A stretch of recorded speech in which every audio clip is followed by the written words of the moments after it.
Roger Leadbeater was walking his dog when he was stabbed 57 times by a woman he'd never met. That woman was Emma Borowy. She'd absconded from a mental health unit. I've been working with Lucifer for quite some time. After a coroner ruled he was unlawfully killed, Roger's family say he was failed on every level, and so was she. He were full of life, he was fit, he still rode a bike. It went his time to go. Campaigners say on average 2 people are killed every day by people who are mentally unwell in England, and little is changing.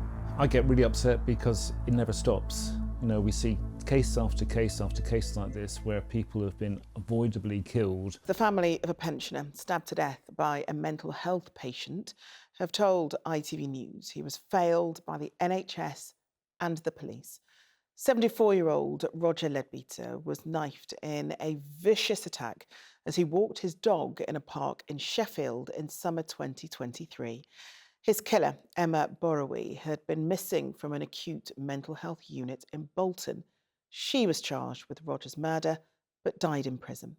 Today, at the inquest into his death, a coroner criticised the procedures of both Greater Manchester and South Yorkshire police forces, and a warning that this special report from a North of England reporter, Jonathan Brown, has details of the attack, which you may find upsetting.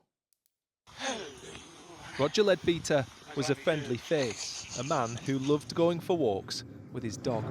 We're going to walk. We're going to walk. But it was on one of those walks that he suffered 124 separate injuries, including 57 knife wounds inflicted by a woman he'd never met.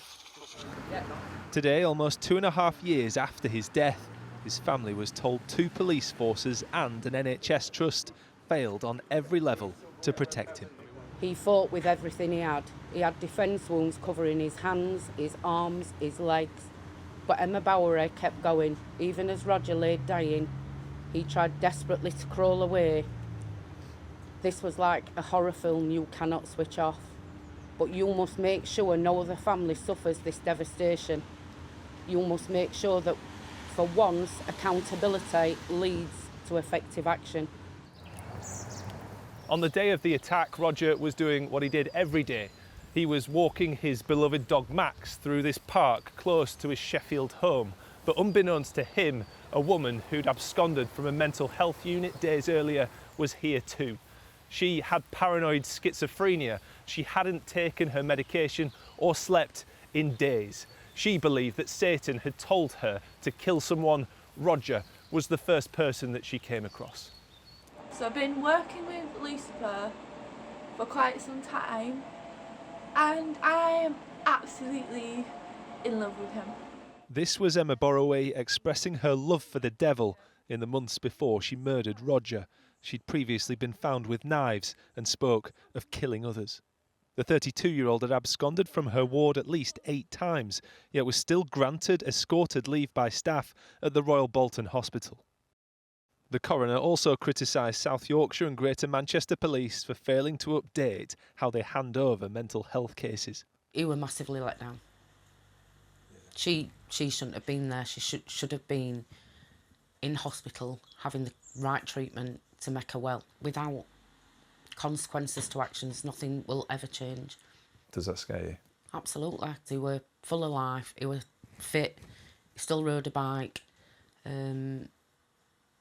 It went his time to go, and nobody should have to take the last breath in the way Roger did. We spoke to Roger's niece at her home after the verdict of unlawful killing was delivered. It came after years of support from Julian from the 100 Families charity.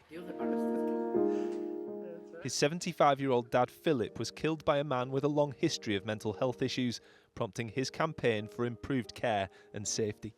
I get really upset because it never stops. You know, we see case after case after case like this where people have been avoidably killed by people who needed much better care and treatment. I've dealt with over 300 families in a similar situation. I've got 2 ongoing cases at the moment. You know, there's one in the Old Bailey today.